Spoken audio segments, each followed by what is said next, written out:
That Friday afternoon, I was wrapping up my last strategy session at a consulting firm in downtown Seattle when my phone rang. The number wasn't saved, but it was flagged as a financial institution. Curious, I answered. "Good afternoon, this is Daniel Reeves from Evergreen Federal. I'm calling to confirm some details regarding a mortgage loan for a property on 1452 Auburn Ridge Lane." I blinked. Auburn Ridge? I didn't own anything there. "You must have the wrong person," I said calmly. "I don't have any loans connected to that address." "I understand," Daniel replied, his tone dipping with discomfort. "But your name, Chloe Jensen, is listed as the co-signer. The primary applicant is a Kelsey Jensen, your sister." My breath caught. The pen I was holding slipped from my fingers. "That can't be right. All the forms have your signature. The loan was approved 8 months ago. Your parents submitted the paperwork in person." A chill ran through me.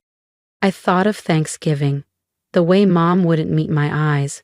The hush in the room when Kelsey bragged about her new place.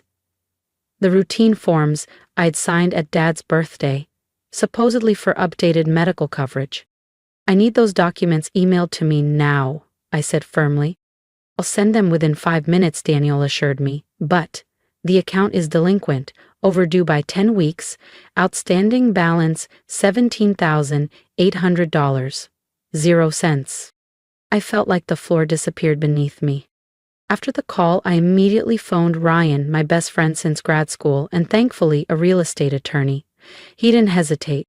"They forged my name," I told him the moment he picked up. "Kelsey, my parents, all of them." "I'm on my way," he said. By the time Ryan arrived, the email was in. We opened the PDF, and there it was.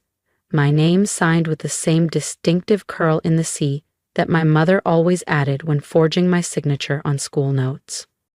My suspicion was now undeniable rage. Ryan tapped the screen. "They didn't even try to make it convincing. This is felony-level fraud." I nodded, though my hands were trembling. Just then, my phone lit up. "Mom." I handed it to Ryan, but he shook his head.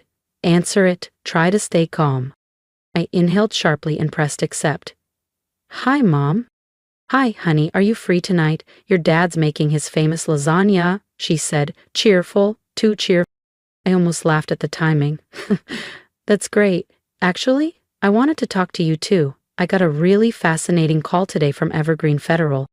Silence. Then her voice dropped. "I was going to tell you, Chloe, I swear. It was just, Kelsey needed help, and you're doing so well, we thought."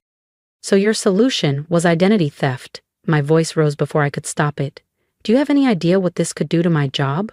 My bar license?" "You're overreacting, Chloe. We're family. Families help each other." "Help?" I scoffed. "Or just help Kelsey, like always? You signed me up for nearly $18,000, 0 cents in debt, and didn't even tell me." "She's going to pay it back. She just needs time." I stared at the 3 missed payments blinking on my screen. "I'm coming over tonight. Make sure Kelsey's there." I ended the call, my whole body shaking. Ryan shut the laptop gently. "Do you want to press charges?" "I don't know," I whispered, "but I need the truth. All of it." He placed a hand on my shoulder. "Then we start tonight." Something shifted in me. Not grief, resolved. They used my name as a financial shield. Fine, but now they'd face someone who knew how to fight back.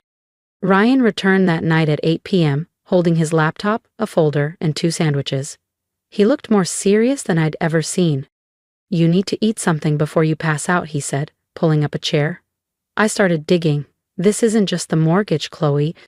"What do you mean?" He turned the screen toward me. 3 credit cards, all in your name, all opened in the last 6 months. Combined credit limit? 70,000. And they're maxed out. I sank into the chair. "No, I only have 1 card, my Amex, from 2019. "That's not all," Ryan continued. "There's a $50,000 0-cent personal loan from a finance company in Des Moines, taken out 4 months ago. And worse? An investment account under your name was used as collateral for a business loan." I jumped up. "I don't even have an investment account." "You didn't need to," he said. "They just needed fake paperwork and a forged signature, which they've clearly perfected." I began pacing, heart pounding. 7 months. For 7 months I've lived my life thinking I was financially safe, and all this time, they were using you, he finished. Your credit score has tanked. I looked up. When was the last time you checked it? 6 months ago. It was 812? Ryan shook his head. It's 613 now. I slumped down. My firm? Ryan, if this leaks, I'm done. Even being the account holder is enough to raise red flags. That's why we act now, he said firmly. I've contacted Nora. She's a fraud analyst at my office. She's agreed to help, but we need every document. How much damage are we talking about? He hesitated. So far, about $292,000. 0 cents. Could be more. It felt like I'd been punched. Almost $300,000. Not from my mistakes, but from the people who claimed to love me. My phone rang again. It was Kelsey. I didn't answer. We'll take it step by step, Ryan said, opening a folder. First, freeze your credit reports. Then we file identity theft affidavits and notify each financial institution. I nodded slowly. My name, my signature, my life. They thought I wouldn't fight. They forgot I'm a lawyer. If I'm the target, who knows what else they've done? Ryan nodded gravely. I'll coordinate with Nora, but I think we should bring in an independent legal analyst. Someone to audit every transaction linked to your accounts. A thought hit me like a lightning bolt. Wait, Mom borrowed my laptop twice last month. Said she needed to check an old email. Ryan looked up. And? Kelsey was at my office on my birthday. She stayed late, said she wanted to help me organize files. She could have accessed my financial dashboard. Ryan opened his laptop and pulled up my remote login history. A few clicks later, he turned the screen toward me. There it is. An unauthorized login from your mom's IP address, 20 minutes after Kelsey left your office. I stared at the timestamp, my throat went dry. They didn't just take advantage of me, they orchestrated it. What do you want to do next? Ryan asked. I looked him in the eye. The decision was made.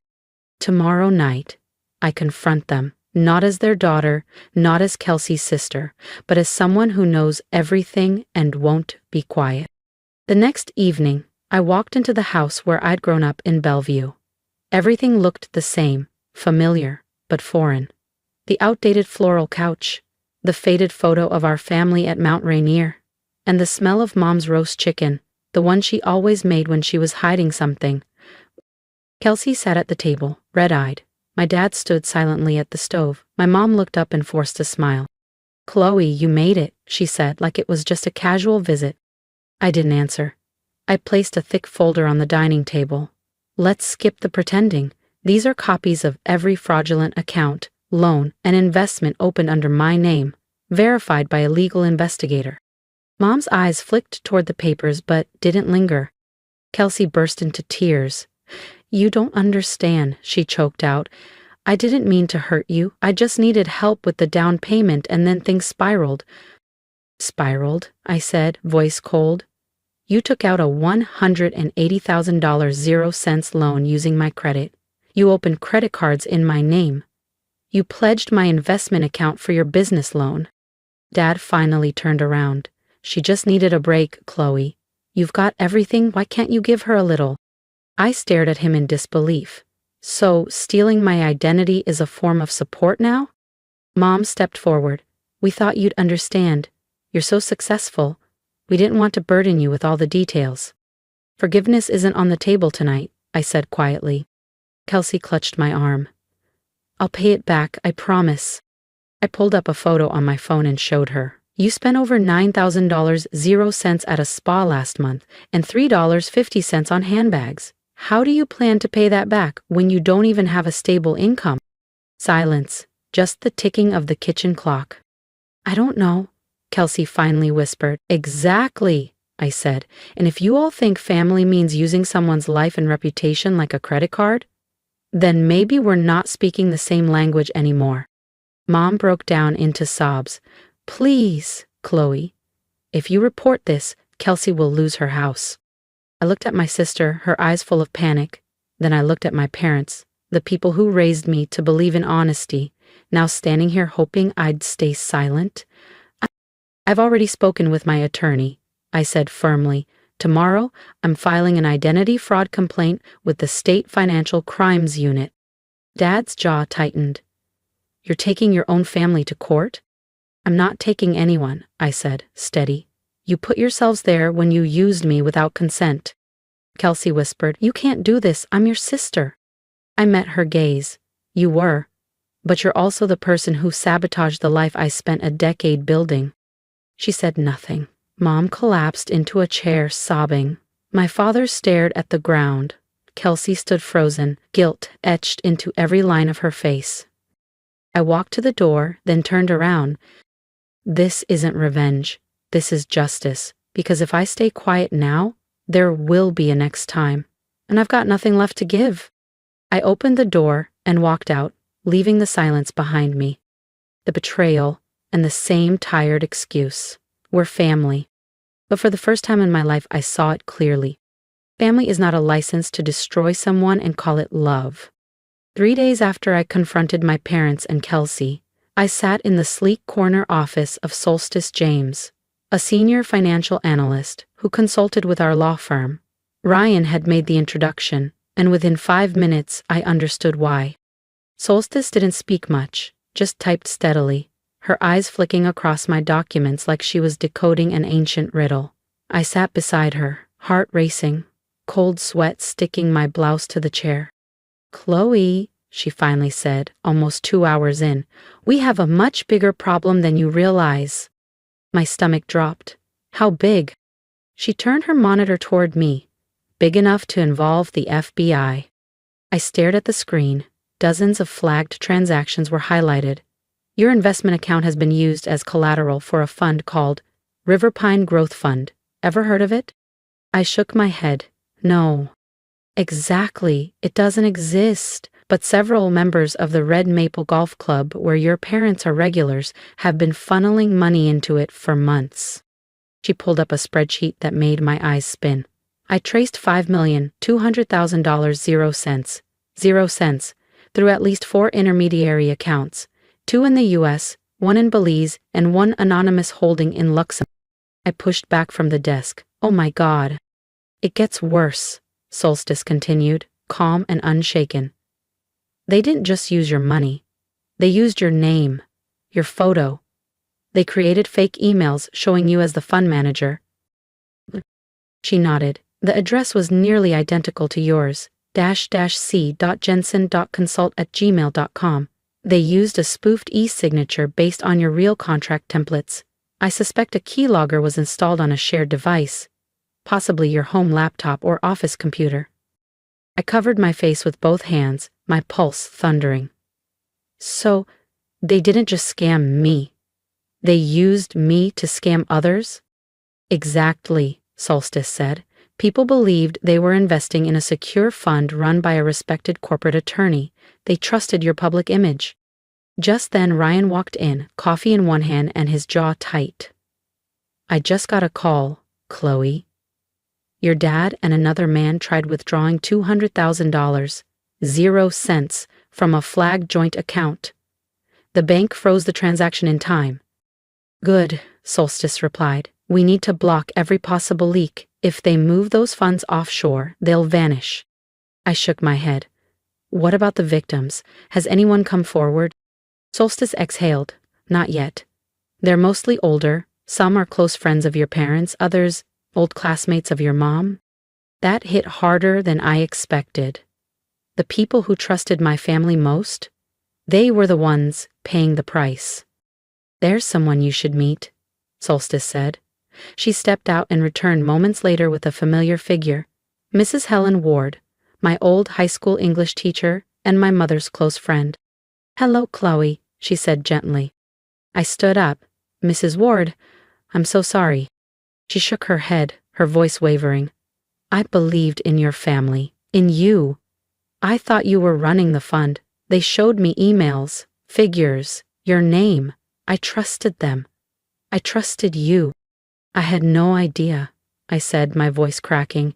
But I swear, I'm going to make this right. Ryan nodded. We've assembled the full case file. We're submitting it to the Federal Financial Crimes Task Force tomorrow. Solstice added, we've compiled a complete list of victims. Once the investigation begins, each person will be notified and offered legal support. I looked toward the whiteboard beside her desk. Names, amounts, bank references, transaction dates. It looked like a spiderweb of fraud, and I was the center of it. How much time do we have? I asked. Not much, Ryan said. They're panicking. If we wait, the money could disappear into layered accounts beyond U.S. jurisdiction. I clenched my jaw. Then we act now. That morning, we walked into Hallridge Bank headquarters with our compiled file, hundreds of pages of forged emails, manipulated investment reports, server logs, and proof of identity fraud. Frank Delaney, the branch manager, stood up as we entered. His expression was a mix of confusion and tension. Chloe, I just met with your parents this morning. They said, you're trying to ruin their reputation, threatening them with a lawsuit? I calmly placed the thick file on his desk. Then I suggest you take a good look at what I brought. Frank sat down and opened the binder. As he flipped page after page, the composure drained from his face. Solstice pointed to one chart. That's the Riverpine Money Trail. It's a fake fund. The transactions connect directly to flagged offshore accounts, Belize and Luxembourg. Frank's eyes widened. Oh my God! I leaned forward. You've known my family for years. But this isn't about relationships anymore. It's about the truth. And I'm done being used. Frank didn't say another word. He just kept reading, his silence louder than any apology I never received.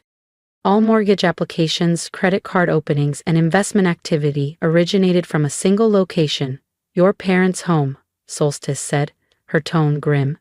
We also pulled device logs. The system linked everything to one personal laptop. The same model Kelsey brought into your office on your birthday. Ryan nodded tightly. It's the same device that accessed your email archives remotely. This wasn't an accident. It was premeditated. Frank Delaney, the bank manager, closed the folder, now visibly tense. We'll escalate this to our internal legal team immediately. I'll also initiate a full account freeze on all connected profiles. We've already submitted our report to the King County Financial Crimes Division and the Pacific Northwest Bureau of Investigation, Ryan added. They're dispatching agents today. Less than an hour later, 2 plainclothes officers entered the bank, Detective Elise Hope and Deputy Inspector Marco Morales. Ms. Jensen? Elise greeted me with a nod. Thank you for your cooperation. The evidence is strong. It's time to bring in the involved parties. I waited in a back conference room while Frank called my parents and Kelsey, inviting them to return to the bank to clarify some paperwork regarding the mortgage. They all agreed immediately, probably thinking they could bluff their way through one last time. When they walked in, my mother smiled like we were meeting for brunch. Frank, it's so nice you called. We figured we'd come clear things up with Chloe before things got blown out of proportion. My dad nodded curtly, avoiding eye contact. Kelsey couldn't even look up. Exactly, I said, sliding a thick folder across the table. Let's clear things up. That's evidence of identity theft, wire fraud, and the operation of an unlicensed investment scheme. The room fell into silence. Kelsey's hands trembled. My mother flipped through the file with panicked speed. My father's face flushed crimson, his jaw clenched like it might snap. Hello, he growled. What do you think you're doing? I'm stopping the 3 of you from continuing to ruin my life and the lives of at least 14 other people. You called it helping family, I call it what it is. Organized crime. My mother slammed her hand down. You'd put your family in jail over this? Over a few missteps? Kelsey is your sister. No, I replied, locking eyes with her. She's a participant in a financial crime ring. I'm pressing charges regardless of the last name. That's when the 2 officers stepped forward. Gordon Jensen, Mary Ann Jensen, Kelsey Jensen, Morales announced. You are under arrest on charges of aggravated fraud, identity theft, and operating an illegal financial fund under false credentials. My mother recoiled. This is a mistake. She's the one making this up. Kelsey burst into tears. I didn't know about the offshore accounts. I just helped them talk to friends. I didn't mean. My father stood up, but Elise moved in. Sir, I strongly suggest you remain silent. Anything you say can be used against you in federal court. As they were let out, my mother glared at me, eyes full of disbelief and rage. "You'll regret this, Chloe. Family doesn't do this." And respond. I just watched as the glass doors closed behind them. Ryan stepped beside me. "You okay?" "Not yet," I whispered, "but I'm finally on the right path." Later that evening, I checked my phone. Messages had started to pour in from people I hadn't heard from in years. Most were from victims, thanking me for standing up when no one else could. A week later, the trial began in Federal Courtroom 6 in downtown Seattle. I sat in the front row beside Ryan and Solstice, gripping my prepared statement as the court filled with legal teams, media, and victims. Across the aisle, my father sat in a dated gray suit, his shoulders hunched. My mother looked pale, occasionally glancing at me with tearful eyes. Kelsey looked like a ghost. Skin dull, hands shaking, lips chewed raw. Judge Ramirez opened proceedings with a stern tone. The defense relied on overused excuses, pressure, confusion, poor judgment, family miscommunication. But when prosecutor Lee Whitaker stood, the tone shifted. This wasn't a misunderstanding. It was premeditated. The defendants used their daughter's identity and credibility to orchestrate a sophisticated fraud ring, targeting older investors and family friends. I was called to the stand after opening statements. Each step I took felt like lifting weights, but when I saw Mrs. Ward and several other victims sitting behind the prosecution bench, I knew I had to speak. "My name is Chloe Jensen," I began. "I'm a corporate attorney with Lockridge Consulting Group. Over the past year, my identity was used, without my knowledge, to open lines of credit, approve fraudulent investments, and construct a fictitious fund that stole from friends, retirees, and members of our community. I showed email records, IP logs, bank statements, photos of forged e-signatures, and finally, evidence of how my own family had preyed on the trust people placed in me." "I wasn't just betrayed," I said, looking directly at Kelsey. "I was used as a weapon to legitimize their crime, and I won't stay silent so they can do it again." The courtroom remained silent, but the message was loud and clear.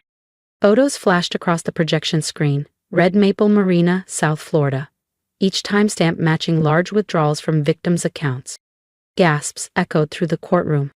Mrs. Ward took the stand, her voice steady. "I only invested because I believed Chloe was managing the fund."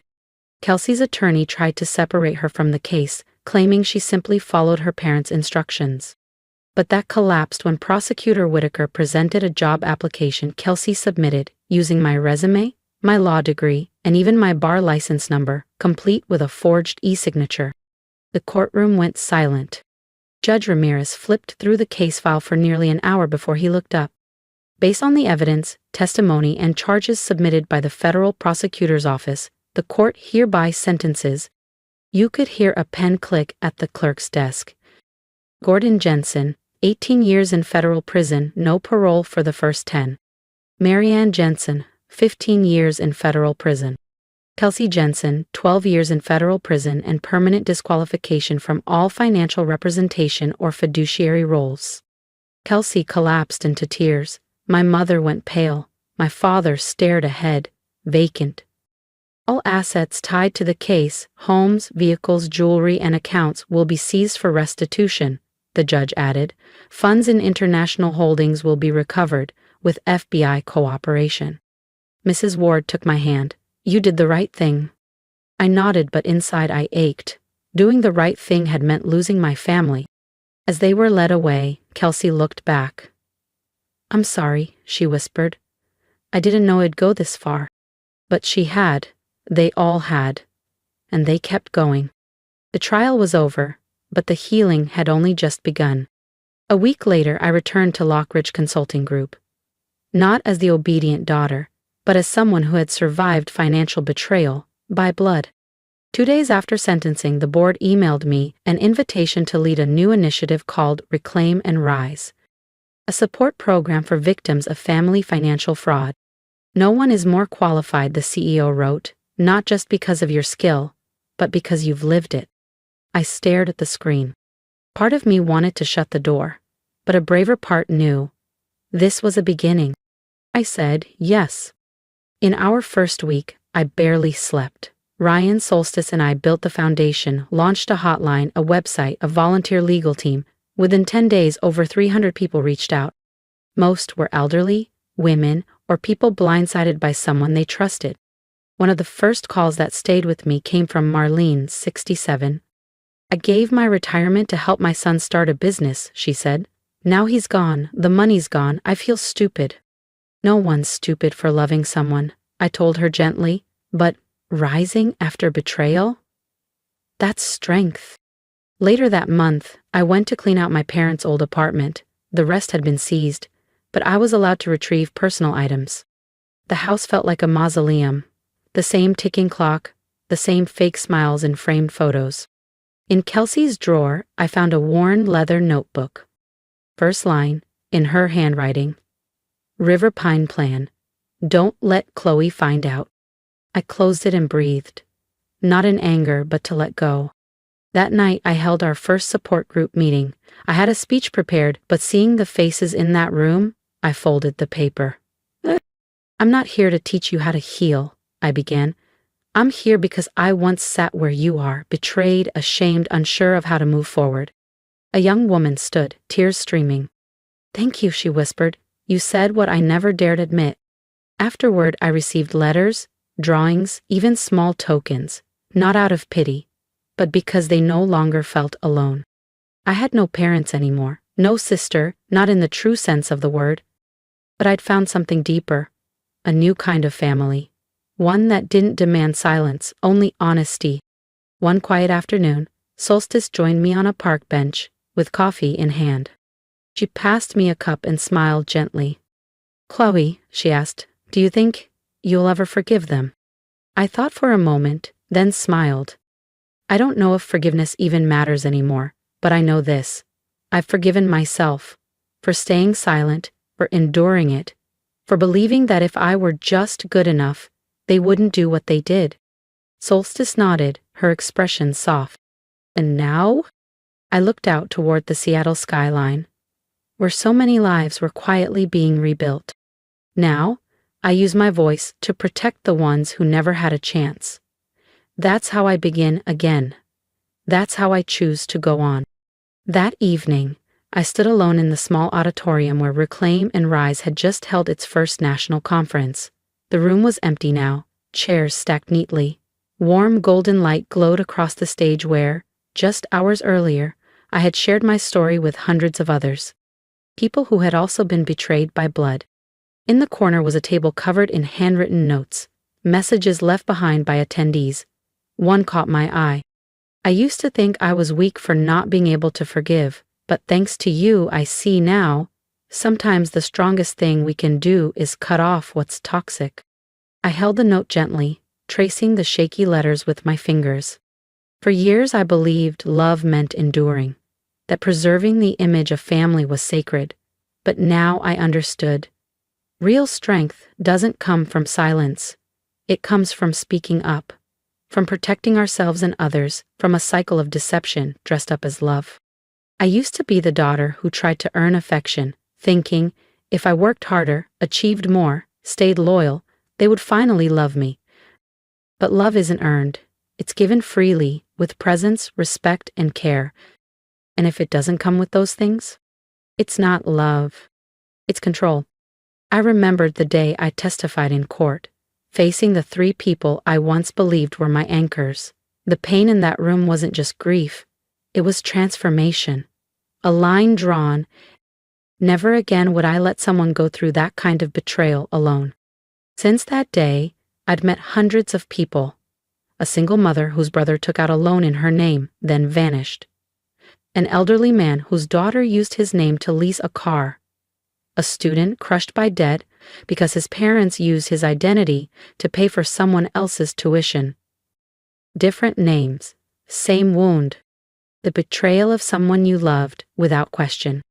I began to realize sometimes you have to redefine what family means. Family isn't blood. It's not about genetics or shared homes. Family is where you feel safe from harm, where trust is honored, where you don't have to shrink yourself to be accepted. I looked up at the conference banner behind the stage. Justice begins with truth. Ryan stepped in from the side door holding 2 cups of tea. He handed me one and took a seat beside me. "You did great today," he said. "Not just for what you said, but for how you made people feel seen." I smiled. I just don't want anyone to feel broken for choosing to walk away from family that hurts them. Ryan hesitated for a beat. "Do you ever think about forgiving them?" I looked out the window where the sun had dipped behind the trees. "I don't carry hatred," I said. "But forgiveness doesn't mean they get to come back. Forgiveness is for my peace, not their redemption." Ryan nodded. "Yeah, I get that." I turned to him, my voice firm. "I'm not chasing love from people who saw me as a resource. I'm building a new family now. One built on truth, on listening, on presence." I looked around the room, at the echo of voices still lingering in the air. People like you, Solstice, the survivors who stood up today and reclaimed their voice. I raised my cup. To truth, to courage, and to a new definition of family. Ryan clinked his cup against mine. To the new beginnings we choose. And as the city lights flickered outside, I knew my life wasn't tied to the people who hurt me anymore. I had lost a family, but I found myself. And with that, I began to rewrite what family truly meant. With my own hands.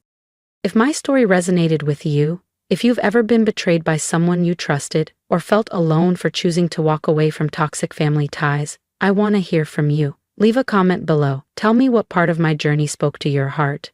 Your voice matters. And if you're still in the middle of your own story, know this. You are not weak for protecting your peace. You are not wrong for demanding better. Speak your truth, even if it shakes. That's where healing begins. Let's remind each other. We don't have to carry pain in silence anymore.